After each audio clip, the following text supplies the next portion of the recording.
Hey y'all, this is Allison hanging out in my space to craft, and I was excited to get started on a prom picture, and I decided to use this gorgeous 49&Mkt. The colors are not as bright as in the photo, but there are some blues in it, sort of some gray blues and things like that. So I decided just to lean into it and have her dress be the pop of color. So I decided to make things look a little distressed. So something I haven't done in a really long time, I took a file to even the photo.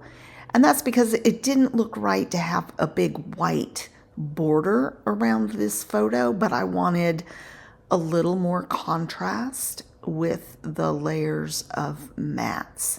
So by doing this, it does create a little bit of a white line. So I just take a few minutes I didn't do it to the extreme. I could have done it even more, but I was happy with the effect. And I did it a little heavier on the corners just to make those look aged.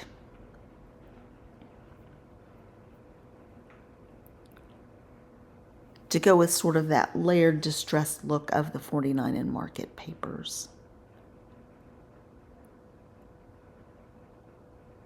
And then I'm going to start, this is the back side of another a B-side, and it's sort of a bluish green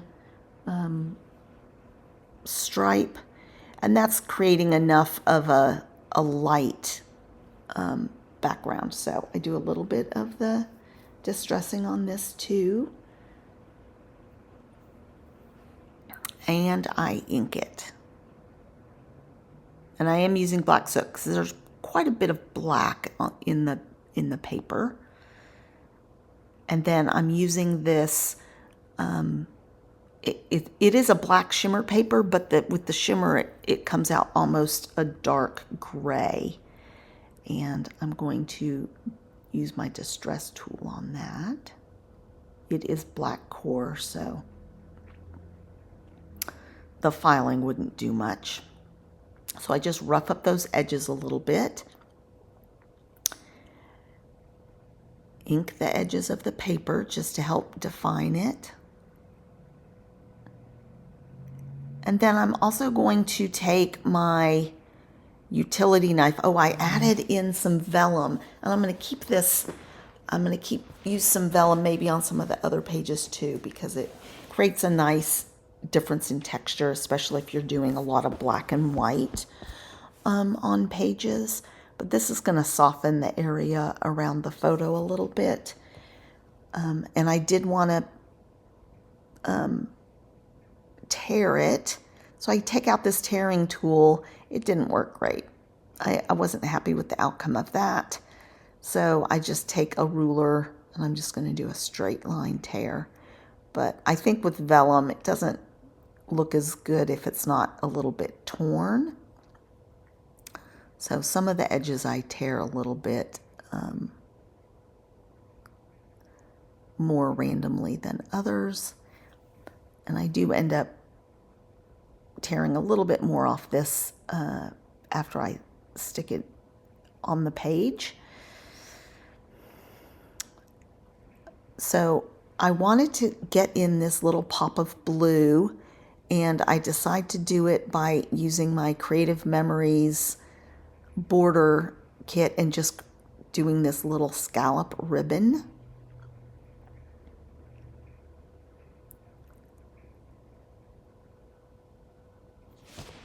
This is a shimmer blue that I found in my scraps.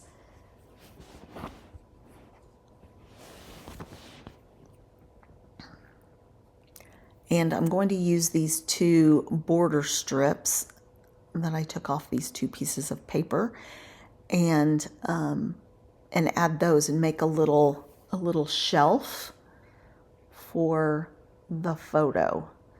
I do have to play around with this a little bit to get it the way I want it to look. I get there eventually.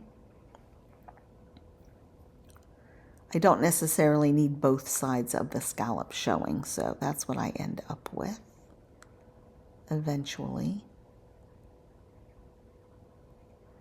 And I'm just trying to position everything. I'm really trying to position these photos between those two butterflies, the one in the middle there and the one at the top. So I'm just taking my craft knife and cutting around that wing so that it can pop on top of some of the layers.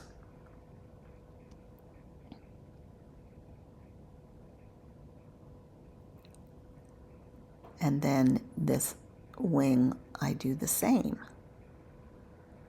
I do love this technique. It just, you know, especially if you hate to cover up a beautiful image on your paper.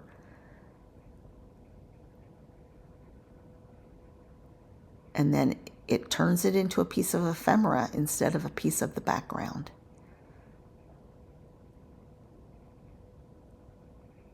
And then those can become sort of cluster bases. So I've gone off, I have fussy cut a couple of items from both this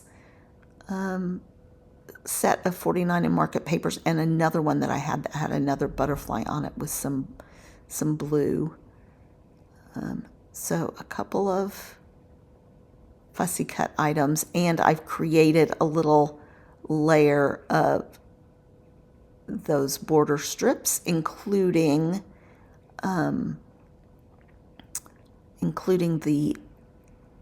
blue border, and just the bottom scallop part is showing. And I'm going to pop up this butterfly.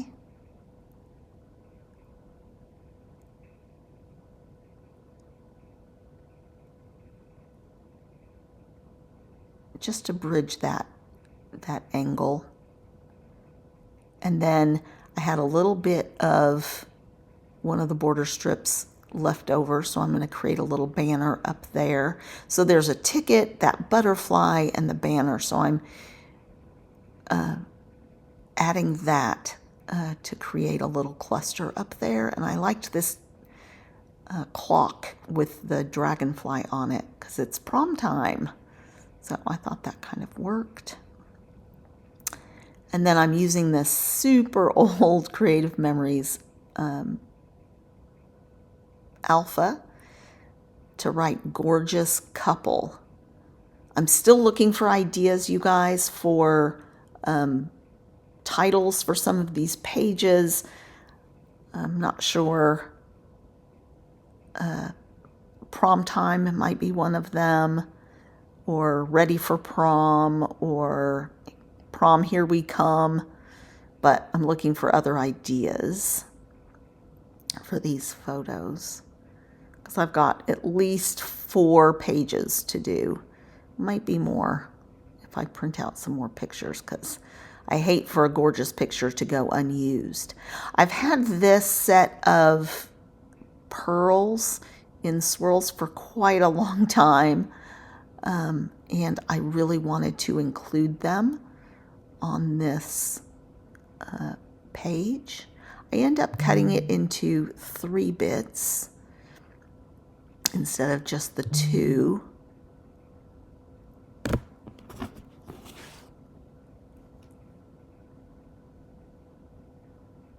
And they stayed together pretty nicely, so it wasn't too difficult. I just had to decide which angle I wanted them at and not get too carried away with it. So I just start with one end and then swoop it around so it can keep its shape.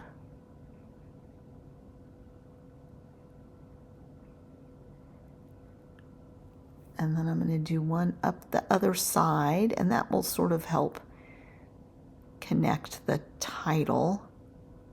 I think here's where I cut a little bit off at some point.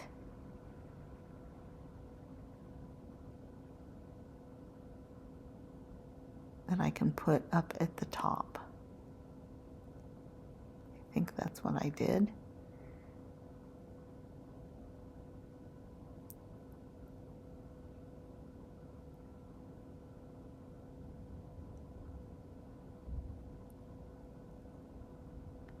So it's hard to see maybe in the video, but it's really pretty and it adds a really nice texture and a little elegance. Oh yeah, so I put that around the title.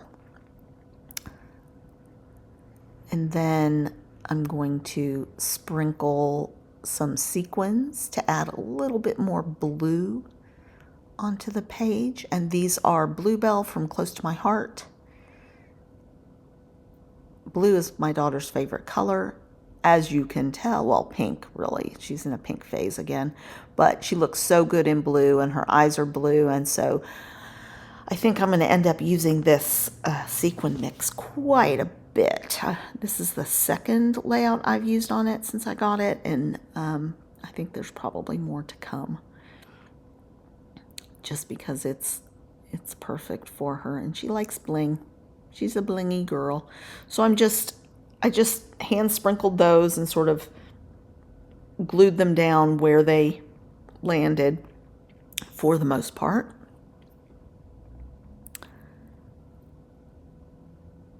It does take a little while because there are a lot of them. And then I'm going to add one more little finishing touch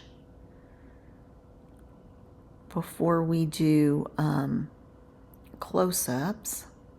So you can see I did a lot of sequins on here. So it's a really simple page if you look at it. I didn't use that many embellishments other than the sequins. I didn't use a lot of extra imagery, partly because this paper is so pretty. So I used one tiny butterfly, I think. The bigger butterfly, that's really in the letters. So actually a really simple layout with high impact. So I didn't get them all glued down, but I'm okay with that. There was a lot, just a few extras. And then I have this other Queen, it's probably Queen and Company, little floral embellishments. Yeah, put those away before I make a bigger mess on my desk. And I have these, and there are some sort of creamy white ones with a little jewel in the middle, and I decide that those are the best match. I did not use the black ones yet. Those will make it on another page, I am sure.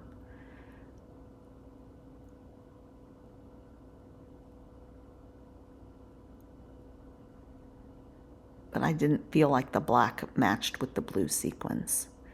So just adding those down, and I use, I think, all 5 of them that were in the packet on the page. And now we'll take some close-ups. Please give this video a thumbs up. Comment below. I do respond to every comment. Please subscribe if you haven't subscribed. I've got lots more of these pictures to scrapbook, and I also posted a swap yesterday. So here's this gorgeous page. Thanks a lot for watching, you guys.